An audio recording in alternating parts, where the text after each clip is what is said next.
সামাজিক যোগাযোগ মাধ্যম ফেসবুকে একটি করে পোস্ট করার সাথে সাথেই একটি করে বৃক্ষরোপণ করতে হবে। তরুণ প্রজন্মকে এ আহ্বান জানিয়েছেন পানি সম্পদ প্রতিমন্ত্রী ফরহাদ হোসেন আজাদ। পঞ্চগড়ে শুক্রবার সকালে বৃক্ষরোপণে সাজাই দেশ সবার আগে বাংলাদেশ স্লোগানে 10 দিনব্যাপী বৃক্ষরোপণ অভিযান ও বৃক্ষ মেলার উদ্বোধন শেষে তিনি কথা বলেন। তিনি আরও বলেন, বর্তমান সরকারের নির্বাচিত ইশতেহারের অংশ হিসেবে সারা দেশে বৃক্ষরোপণ অভিযান চলছে।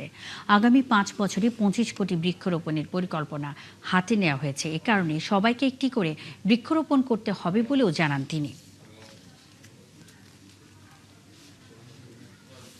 আমাদের তরুণ সমাজকে কথা বলতে চাই, সামাজিক যোগাযোগ মাধ্যমে আপনি একটা যে কোনো পোস্ট দেওয়ার সঙ্গে সঙ্গেই আপনি একটি বৃক্ষরোপণ করুন এবং সেই বৃক্ষটা আপনি তত্ত্বাবধান করুন। তাহলে দেখবেন আমরা বাংলাদেশকে সুবিধাবান করতে পারবো। মাননীয় প্রধানমন্ত্রী তারেক রহমান যে আগামী দিনে যে 5 বছরে 5 কোটি বৃক্ষরোপণ কর্মসূচি নিয়েছেন, তার মধ্যে 25 কোটি যে বৃক্ষরোপণের কর্মসূচি নিয়েছেন, তার মধ্য দিয়ে আমরা আমাদের লক্ষ্যে পৌঁছতে পারবো।